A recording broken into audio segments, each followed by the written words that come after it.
On est là ce soir pour parler de ce livre sur le convoi numéro 11. Comme vous le savez, à partir de 1942, les convois se sont succédés. Le premier de Compiègne, ensuite les camps du Loiret, et ensuite principalement de Drancy vers Auschwitz et d'autres camps. Il y a eu Sobibor, Coderserola, enfin, la destination principale était à Auschwitz, mais évidemment d'autres camps, surtout dans l'année 44. Ce convoi, c'est celui de mes grands-parents, donc celui des parents de Maurice. C'est en ça que, je dirais, c'est une des raisons de ce livre, hein, bien entendu, mais pas seulement. Il y a eu en fait un peu de nécessité à travers le fait de vouloir écrire ce livre, en tout cas déjà au moins de se documenter, de rechercher, parce que je n'étais pas forcément persuadé il y a 4 ans ou 5 ans que ça allait se transformer en livre. Il y a eu d'une part une recherche assez longue. En fait, je vais essayer de dire les choses peut-être plus simplement. Ça faisait longtemps que je voulais écrire sur mes grands-parents.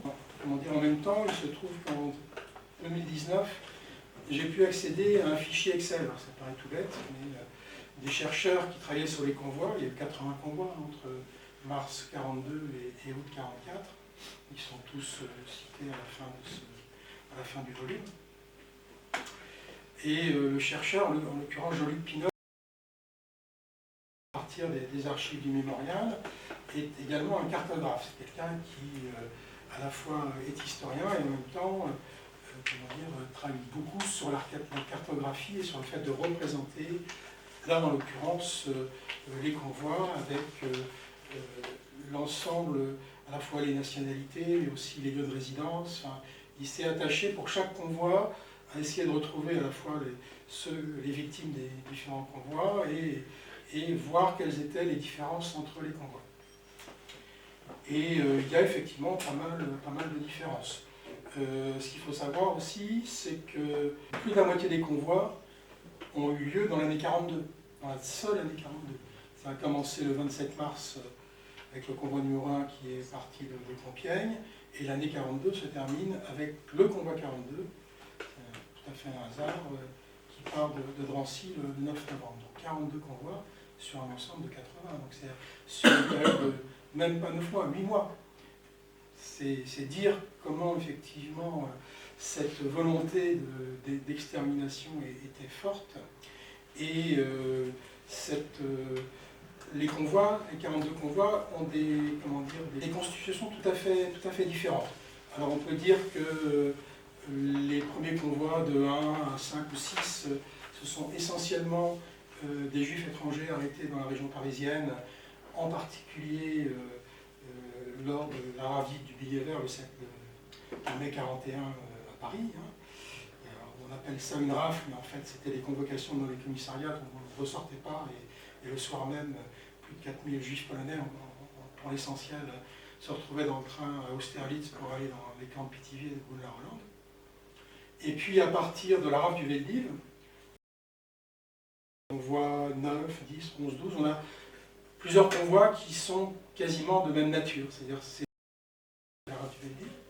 Il y a eu 13 000 hommes, femmes et enfants qui ont été arrêtés les 16 et le 17 juillet, et donc il n'était pas question, ni pour la police française, ni pour les Allemands qui réclamaient ces convois, que ces gens restent à Drancy des semaines et des semaines. Donc il fallait effectivement que le rythme soit le plus rapide possible. Donc on a une bonne dizaine de convois dont, je dirais, les victimes sont très proches dans à la fois l'origine, dans le fait qu'il y a très peu d'enfants, beaucoup d'adultes, un peu d'adolescents. Et les questions que moi je me suis posées quand j'ai commencé à travailler sur ce fichier, d'abord c'était de m'assurer, pour le convoi numéro 11, c'était de m'assurer que ce fichier était le bon. C'est-à-dire que, bon, on m'a envoyé un fichier, mais bon, moi j'ai fait des études d'histoire, donc j'ai commencé un peu à critiquer la source. On me dit, mais est-ce que la source est la bonne? Est-ce qu'il ne faut pas recroiser, retourner à la source qui était celle de la base de données du mémorial? Et à partir des 980 noms que j'avais sur ce fichier Excel, je suis moi parvenu à un fichier. Alors, il y a eu, à un moment donné, j'étais à 990, à un moment donné, j'étais à 997, puis j'ai fini au bout presque un an de stabiliser à 993. C'est le titre du livre, maintenant je ne suis pas sûr à 100% que ce soit 993, c'est peut-être 94, c'est peut-être 92. Je vais vous dire pourquoi, parce que j'ai repris nom par nom sur la base de données. On est face à des problèmes d'homonymie, on est face à des problèmes d'orthographe, enfin de la façon d'orthographier les noms. C'est des noms parfois à la fois difficiles à prononcer, mais parfois encore plus difficiles à écrire. Parfois, il y a des problèmes aussi de prénom. On peut trouver pour un même nom plusieurs fois le même prénom.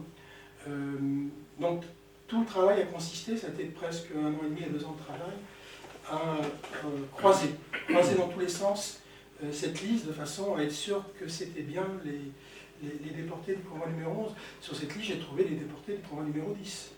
J'ai trouvé aussi les déportés du convoi numéro 12. Donc, à un moment donné, effectivement, je me disais, il y a un souci. Et au fur et à mesure que j'avançais, il se trouve que sur la base de l'île mémoriale, il y a parfois des notices. Donc on peut tomber des fois sur une notice familiale qui indique des noms, qui indique des prénoms, qui indique la date de naissance. Je ne suis pas contenté de croiser uniquement par les noms, les prénoms. Bien sûr, à un moment donné, je connais bien tous ces noms, et je sais que Stein, ça doit s'écrire de 3 ou 4 façons différentes, S-T-U-N, S-T-A-J-N, S-T-E-J-N. Et donc, à un moment donné, il fallait être un peu malin et s'assurer que c'était bien le bon nom et que, au contraire, celui qui l'avait retranscrit ne s'était pas planté ou avait mis quelque chose d'un peu approximatif. J'ai été amené aussi à croiser cette liste avec les lieux de résidence, puisque il y a des exceptions, parfois il n'y a aucun lieu de résidence, bien sûr, mais ça permettait des fois soit d'écarter des hypothèses ou d'en rajouter de nouvelles. Enfin, c'est comme ça que j'ai réussi à trouver ce nombre de 993, et effectivement, et quand je n'arrivais pas à croiser avec les lieux de résidence, il m'arrivait des fois de croiser avec les lieux de naissance. Les lieux de naissance également sont indiqués. Sauf que quand vous avez des noms courants et que les gens sont nés à Varsovie, vous êtes sur plusieurs milliers d'occurrences, vous n'allez pas chercher. Quand vous êtes sur les petites bourgades, sur des noms plus rares, oui, des fois il m'est arrivé de trouver, en croisant précisément des gens qui étaient dans le convoi, qui n'étaient pas dans la liste, que j'ai trouvé précisément parce qu'il y avait ces liens familiaux, parce que ces gens étaient nés au même endroit, avaient la même histoire familiale. Et puis c'était aussi, donc, comme je le disais tout à l'heure, l'envie également d'écrire sur ses grands-parents, bien sûr, que je n'avais pas connus. Et comme il y avait assez peu d'archives, il y avait ce qu'on peut en écrire, ce qu'a pu mon père et sa sœur, et très peu de choses sur la période en dehors de la période purement française. Très peu de choses. Donc je me suis dit, après tout, je ne sais pas si ça leur aurait plu, pas plu, mais à un moment donné, je ne me suis même pas posé la question, je crois que je me suis dit, ils vont devenir le couple témoin de ce qu'on voit. Et ils sont très caractéristiques de ce qu'on voit, composés pour l'essentiel de juifs polonais, pour l'essentiel de gens arrivés dans les années 30, pour l'essentiel de gens qui ont eu des enfants nés en France, français, scolarisés, etc. Des gens qui faisaient des petits métiers traditionnels ou des petits métiers de la survie. Et du coup, le livre, il est composé comme ça. C'est-à-dire que je parle des gens du convoi, et puis pour illustrer soit un fait, soit une période, soit l'étoile jaune, soit la spoliation, soit les métiers, il y a régulièrement des focus sur mes grands-parents.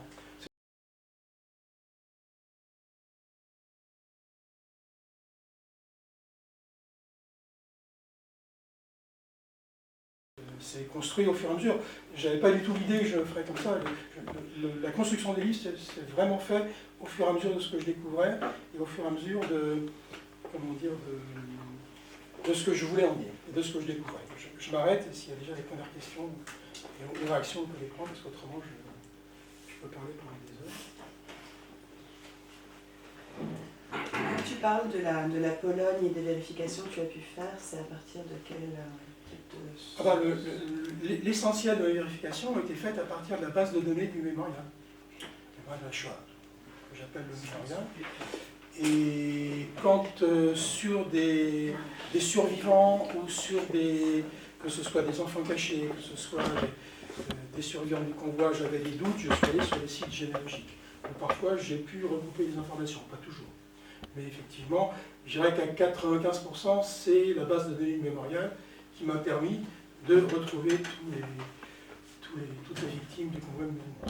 L'ami Maurice, mais le convoi de la France, pour moi, pour l'instant, je ne sais pas, je vais le savoir par la suite, parce que bien sûr, je vais l'acheter, mais c'est un travail dit comme ça de titan. C'est difficile à lire parce que, comme je l'indique dans les remerciements, c'est un travail obsessionnel. C'était vraiment obsessionnel, je voulais que cette liste soit la plus complète, la plus sûre, la plus vérifiée possible. Parfois je pouvais passer 5 minutes, 10 minutes sur un nom, c'était très vite résolu. Parfois je pouvais passer 2 heures, parfois même une demi-journée sur un nom parce que je n'y arrivais pas et que je voulais absolument y arriver. Donc il m'est arrivé pendant des fois quelques semaines de mettre ce travail un peu à distance. Je l'ai remis à distance aussi quand j'ai commencé à travailler sur les enfants, sur les adolescents. Je dois avouer qu'à un moment donné, que ce soit les enfants cachés ou les enfants qui ont été déportés et exterminés ultérieurement, c'était certainement le moment le plus difficile dans l'écriture du bouquin. Et c'est vrai que là aussi, j'ai eu des périodes où prendre des respirations. J'expliquais que j'avais eu la possibilité de récupérer un fichier du convoi. Un fichier avec nom, prénom, date de naissance, lieu de résidence, métier, lieu de naissance, le camp d'internement, parce que tout le monde n'est pas passé par Drancy, dans ce moment-là, il y en a qui venaient de l'Est, qui sont passés parce que les gens du coin appellent le Petit Drancy, c'est le camp des écrouves, pas de Nancy, qui n'allait pas mieux que le camp de Drancy, mais il est passé des milliers de gens par ce camp des écrouves, tous ceux qui venaient en fait des départements de l'Est. Non mais au total, la genèse du livre, c'est quoi? C'est 2017, c'est 2016? Non, ça s'étale sur... Je récupère le fichier en 2019. Je commence à travailler dessus, en gros, pendant la Covid. Il y a eu du temps, on avait pas mal de temps. Bienvenue, la Covid. Et je commence à rédiger fin 2021. Je dirais que le travail sur le fichier, c'est presque un an et demi. À partir de fin 2021, début 2022, je me mets à la rédaction et j'essaie d'imaginer comment... Il y a aussi des découvertes au fur et à mesure. Il n'y a pas un plan préétabli, le plan il va se construire au fur et à mesure. C'est pour ça, moi j'avais une priorité, c'était de parler des enfants. Après ça peut se discuter, hein, mais il y avait 70-80 adolescents dans ce qu'on voit, la plus jeune elle a 14 ans. Quand l'adulte le plus âgé il a 61-62 ans, donc il n'y a pas de vieillards, pas de petits-enfants. Donc c'est une des questions que je me suis posée, pourquoi ? De même que je me suis posé, je reviendrai après, la question pourquoi 3 fois plus de femmes que d'hommes dans ce convoi? C'est un convoi, il y en a 2 ou 3 comme ça, il y a 3 fois plus de femmes que d'hommes.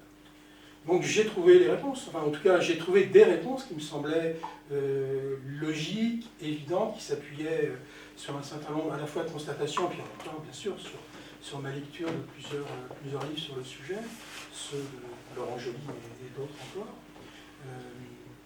Et la priorité, j'ai voulu la donner aux enfants parce que c'est des grands oubliés, quoi. C'est des êtres humains qui n'ont pas eu le temps de vivre, et il me semblait important de rappeler leur existence. Donc juste après un premier chapitre qui s'appelle Un été 42, celui de l'étoile jaune et des rafles, je propose un premier chapitre sur les adolescents. Et là, j'arrive à parler de tous les adolescents. Des fois, c'est une ligne, des fois, c'est un grand paragraphe. Mais tous les adolescents ont eu droit à une mention plus ou moins importante en fonction des informations dont je disposais. Et après, je me suis dit, mais ils sont devenus les plus jeunes enfants. Dans ce qu'on voit, il y a des adultes isolés ou en couple, il y a 60 couples. Ils ont tous eu des enfants, quasiment, enfin, sauf quelques-uns. Et là toujours par le fait de recouper par les adresses, donc les lieux de résidence, de recouper par les lieux de naissance, d'obtenir parfois une notice. J'ai fini par trouver 122 ou 123 enfants de moins de 14 ans qui n'étaient pas dans le convoi, mais qui étaient en filiation directe avec les adultes du convoi. j'ai essayé de dire quels étaient les enfants cachés, et est-ce qu'ils ont réussi à être cachés pour la fin de la guerre, c'était pas le cas, j'ai tous ceux qui ont été cachés. Quels sont les enfants qui ont été déportés ultérieurement? C'est la majorité. Hein. Qu'est-ce qui leur était arrivé? Où est-ce qu'ils étaient avant d'être déportés? Donc tout ça fait l'objet effectivement à la fois de notices enfant par enfant et effectivement d'une explication la plus claire possible. Et puis il y a aussi, j'oublie, la troisième catégorie, c'est les enfants confiés à l'Union Générale des Israélites de France qui avaient peu de chances de survivre. Puisque cette officine créée à la demande des nazis par le commissariat général aux questions juives n'était pas vraiment là pour faire en sorte que les enfants échappent à leur sort. Ils les réunissaient par dizaines dans des endroits connus de tous, et que ce soit Lisieux ou d'autres endroits. Dans le convoi, il y a 3 enfants qui ont 10, 11 ou 12 ans, qui sont en filiation directe avec des adultes du convoi, qui seront raflés à Lisieux. Donc à un moment donné, je reparle de l'UGIF à 2 ou 3 reprises. J'ai une question à vous poser quand même, oui, s'il vous plaît. Déjà, je vous félicite pour votre recherche qui est plus ample que ce que j'ai là. Et où est-ce que vous avez référencé les métiers? Comment vous avez référencé les métiers? Vous parliez des métiers. Oui, soit dans les fiches par convoi, c'est ce que récupère la base de données du mémorial, soit dans d'autres documents, ça peut être la fiche de fouille à l'entrée à Nancy. Enfin, il y a plein de sources au sein déjà de la base de données mémorial qui permet de... Alors, des fois, il y a des erreurs. Des fois, je me suis rendu compte qu'un tel était annoncé, je ne sais pas, comme couturière, alors qu'en fait, elle était bougineuse, un tel était annoncé comme tailleur, alors qu'il était dans le métier du cuir. Enfin, j'ai réussi, par rapport à la liste d'origine aussi, à corriger certaines situations. Alors, c'est pas empreint d'une certaine, de certaines questions qui restent ouvertes. Il est possible que des erreurs existent encore, parce qu'il y a un tel problème pour aller vérifier tout ça. Il n'y a plus de survivants, et même les enfants des survivants, pour la plupart, ne sont plus là, donc c'est très compliqué. Et puis je ne voulais pas me lancer dans une enquête auprès des enfants de survivants, c'était pas mon objectif. La plupart, vous avez référé des métiers à chacun des... Oui, à partir du moment où j'ai pu le vérifier, on trouve aussi des commerçants, des vendeurs, des cordonniers, des boulangers. Il y a 4 boulangers, il y a aussi un boulanger-pâtissier, il y a des bouchers, des bijoutiers, des électriciens, des serruriers, des coiffeurs, des horlogers. Vraiment tout métier. On trouve même une factrice des PTT, une docteure en philosophie, un pianiste. Alors, les listes indiquent aussi beaucoup de... surtout pour les femmes, moins pour les hommes. Il y a un terme qui laisse penser que tous ces gens-là ne font pas grand-chose. Mais en fait, quand on fouille, des fois, on retrouve le fait que soit c'est une femme d'artisan, elle travaille forcément avec son mari, soit le métier il est complètement passé sous silence, et puis on ne parle pas, bien entendu, des femmes qui sont à la maison, qui élèvent leurs enfants, encore moins on en parle aujourd'hui. Il y a une grande invisibilisation des femmes, en particulier sur les métiers. Ça, on s'en aperçoit très vite. Juste une question, tu as fait ce travail donc, très courageux, très tenace, tout seul en fait. Et parallèlement, il y a une historiographie qui recoupe ce travail sur ce qu'on a appelé du coup la micro-histoire de la Shoah, micro-histoire du génocide. Est-ce que finalement, il y a un moment où ça t'a aidé, là, par exemple le travail de Claire Zalk, Nicolas Mariot, comment est-ce que éventuellement... C'est vrai que j'ai... C'est impressionnant que tu aies réussi à mener ça vraiment tout seul. Oui, c'était très obsessionnel, je reviens là-dessus. C'est vrai que je voulais absolument avoir la vision la plus complète du convoi. Et c'est vrai qu'en parallèle, j'ai lu les livres de Claire Zalk, j'ai lu le livre très, très tardivement, parce qu'il est paru en début d'année, et j'ai pu faire quelques petites corrections, celui de Johanna Aller sur les lieux de la persécution des Juifs dans Paris. Il y avait aussi ce livre qui est paru à la fin de l'année 2024, Appartement témoin, un livre formidable sur la spoliation des locataires, des appartements des locataires par tout un système qui se met en place entre le commissariat général, la mairie de Paris, etc. Enfin, c'est un système de vautours. Et ça m'a permis des fois soit d'orienter un peu certaines types d'écriture, soit également de préciser parfois un certain nombre de choses. J'ai eu aussi quelques quelques échanges avec Laurent Joly, qui est quand même un des spécialistes de la question, qui m'a parfois donné des coups de main sur des cotes ou sur telle ou telle archive qui me posait un problème. Donc j'ai pas hésité en tout cas, quand je rencontrais quelque chose qui me paraissait insoluble, d'appeler ceux qui me semblaient, ou celles qui me semblaient les plus qualifiés pour ça. Mais c'est vrai que c'est un travail totalement solitaire. Il me semblait difficile de partager ce travail avec quelqu'un d'autre, pour les raisons que j'évoquais tout à l'heure, à la fois familiales, personnelles, parce que c'est un hommage aux 993 victimes, c'est un hommage à mes grands-parents, c'est aussi un hommage à mon père, bien sûr. C'est un triple hommage, ce livre. Et moi, jusqu'au bout, je pensais qu'il y avait uniquement 12 survivants. On m'a dit, il y a une femme. Je dis, c'est pas possible, je ne l'ai pas vue, ou alors elle m'a vraiment échappé. Et elle a insisté, et je suis retourné voir sur la base, et puis je me suis aperçu qu'il y avait effectivement une femme, la seule femme du convoi survivante, et il se trouve en même temps, absolument incroyable, enfin c'est un concours de circonstances, que d'une part c'était la seule femme, et que d'autre part, elle a témoigné auprès de la commission d'Olga Vanster-Migaud, qui dès la fin des années 40, début des années 50, a essayé de collecter le maximum de témoignages des déportés qui étaient revenus, que ce soit des déportés politiques ou des déportés raciaux. Et cette Léonore Kagan a donc témoigné en 51 ou 52, j'ai plus la date exacte, et elle est dans le combat numéro 11, et elle survit jusqu'aux marches de la mort, pour les raisons suivantes. En fait, il n'y a pas eu de sélection de ce convoi à l'arrivée. C'est un des rares convois où à l'arrivée, tout le monde est rentré dans le camp. Pendant longtemps, je me suis dit, ils ont tous été exterminés à l'arrivée, où il y a eu une sélection, et dans l'histoire familiale, il était dit qu'ils avaient été exterminés à l'arrivée. En fait, par recoupement, avec les 13 survivants, on a leur numéro matricule. Et avec l'ordre alphabétique, je me suis tout de suite rendu compte que aussi bien les hommes que les femmes sont rentrés dans le camp, et ils ont été immatriculés dans l'ordre alphabétique du convoi. Et ça, j'en parle à un moment donné, dans le chapitre sur les survivants, je peux le... Enfin, c'est prouvé. Et Léonore Kagan, elle, il se trouve qu'elle était trilingue.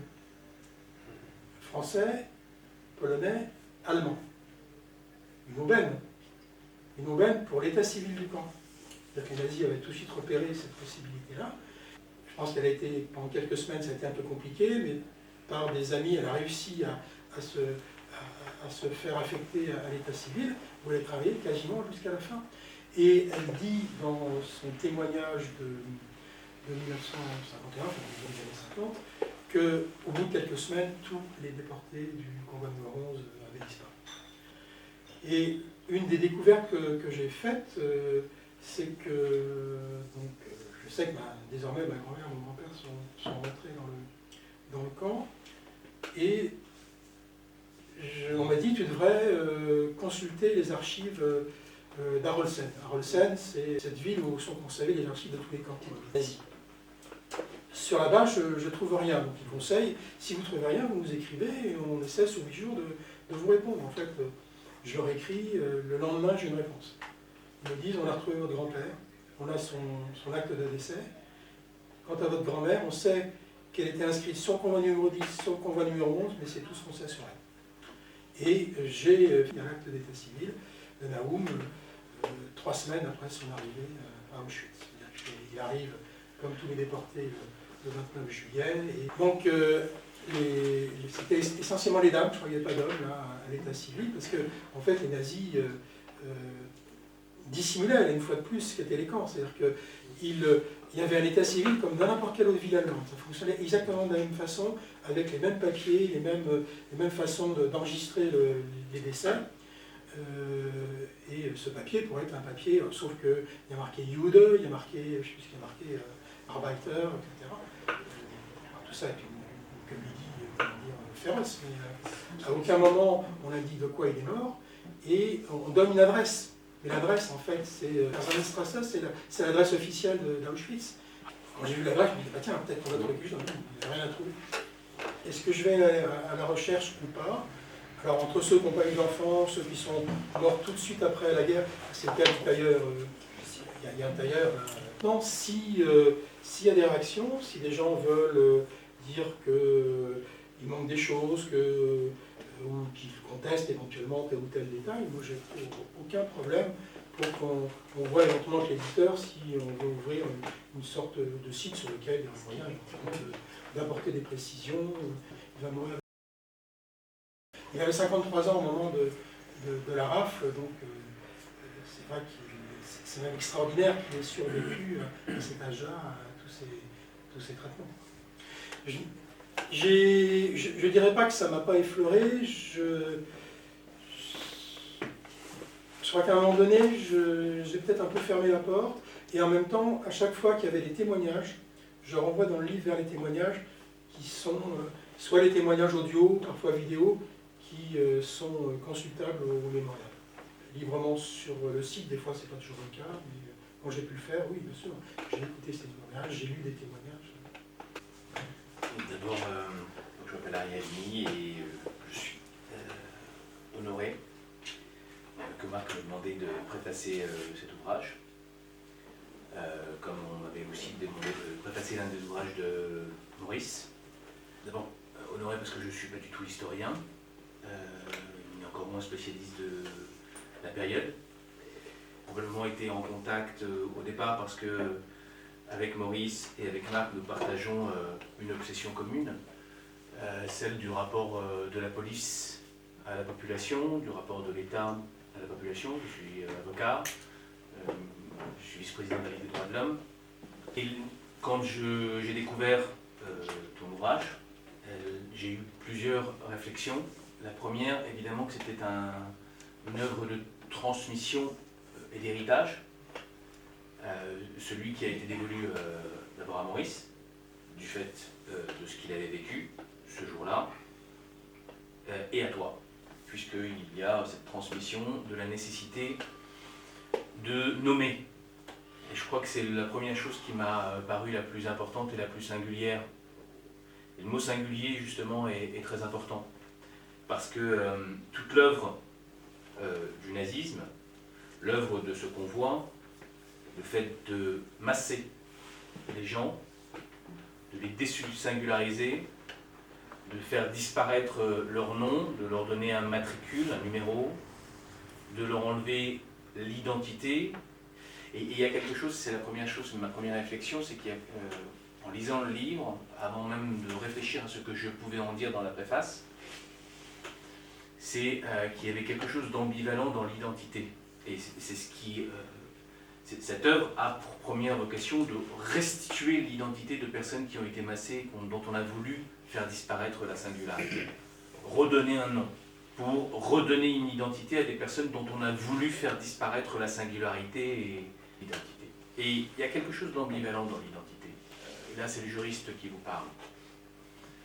Parce que l'identité, deux, trois notions de droit quand même, il y a le corps biologique que nous sommes, et autour de ce corps biologique, il y a cette enveloppe juridique qui est la notion de personne. Personne qui vient du latin ou du grec, personae, et qui signifie le masque, la représentation. Et dans cette identité que l'on a depuis sa naissance, lorsqu'on nous donne un nom, un genre, lorsqu'on nous donne un lieu de naissance, eh bien, il y a évidemment la volonté d'identifier et de permettre de créer ce lien qui va être essentiel entre les êtres et qui va permettre de parler, d'interagir. Mais il y a aussi quelque chose qui relève du poids de l'État. C'est-à-dire que l'identité, c'est aussi la façon pour l'État d'appréhender le corps biologique qui va évoluer de la naissance jusqu'à la mort et qui va changer à chaque seconde. Et donc l'identité, c'est aussi une construction juridique qui va permettre finalement à l'État d'appréhender le corps biologique. Et en ce sens, on a tous les abus, voire les abus mortifères, que font naître l'utilisation ou l'instrumentalisation de l'identité, à travers le nom, à travers les fichiers dont on parle, parce que sans fichier, évidemment tu n'aurais pas pu écrire et faire ce travail d'histoire, et en même temps, sans fichier, ben, on n'aurait pas pu appréhender tous ces êtres, ou en tout cas de manière aussi massive. Et donc l'identité, c'est lorsque l'État devient totalitaire, lorsqu'il y a un totalitarisme qui s'exprime. Le fichier est quelque chose qui, encore plus depuis la Shoah, est quelque chose qui nous obsède dans la nécessité de les contester et d'éviter qu'ils soient construits, notamment pour qu'ils ne puissent pas être utilisés par la suite dans le cadre d'une dictature ou d'un totalitarisme. Juste pour vous dire pourquoi il y a une ambivalence, à mon sens, dans l'identité, c'est que c'est effectivement cet outil qui peut détruire massivement. Et en même temps, c'est cet outil qui peut singulariser à une époque d'anomisation. Anomisation qui est le préalable nécessaire au totalitarisme. Et donc, ce travail permet finalement de restituer sa figure, son visage, son identité à des personnes dont on a voulu faire disparaître la singularité. Et pour moi, c'est essentiel, ça c'est la première chose que je voulais dire, malgré cette ambivalence. Et c'est de cette ambivalence que l'on doit faire naître le bon côté de la notion d'identité et du nom. Et la deuxième chose, j'ai découvert encore plus, en le lisant, j'ai pensé à quelque chose qui relève de l'aporie fondamentale, s'agissant de mon métier, en tout cas de l'outil que j'ai appris à travailler, c'est le droit. Et je me suis encore plus rendu compte de la façon dont le droit, qui est d'un point de vue anthropologique une institution qui a pour vocation à réguler la violence sociale, le cycle de vengeance, eh bien, on voit que, en fait, et que ça n'aurait pas pu arriver sans le droit aussi. C'est-à-dire que le droit, qui est normalement outil de régulation de la violence sociale, est devenu un outil qui a permis l'extermination d'une masse humaine. Et c'est ça qui est, à mon avis, complètement fou. C'est que le même outil peut servir à protéger ou à détruire, massivement. Et je crois qu'il faut arriver à penser le droit comme un outil.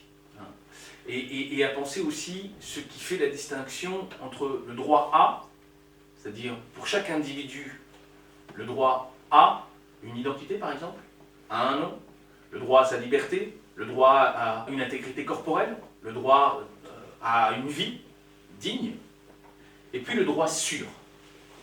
Et là, on a peut-être une distinction qui peut être faite sur la façon dont on peut appréhender le droit. Le droit de l'État sur les individus et la façon dont l'État peut transformer le droit à une vie digne en droit de vie et de mort sûr. Et je crois qu'il y a vraiment quelque chose de fondamental à penser là-dessus pour dire qu'effectivement le droit peut être un outil d'émancipation, mais il peut être aussi un outil de destruction massive. Et la dernière chose, évidemment, à laquelle j'ai pensé profondément, c'est la notion de lien dans le travail que tu fais. Ce que j'ai trouvé magnifique, c'est la restauration ou la mise en exergue de liens dont que certains ne soupçonnaient même pas, en réalité.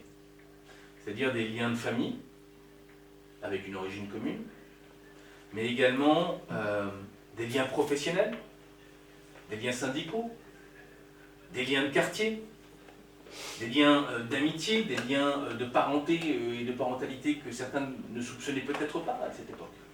Et c'est de remettre en exergue et de mettre en évidence et de révéler finalement le lien qui pouvait exister entre ces gens, entre toutes ces personnes qui ont été exterminées, à un moment où la Shoah naît de l'absence de lien et de la disparition du lien.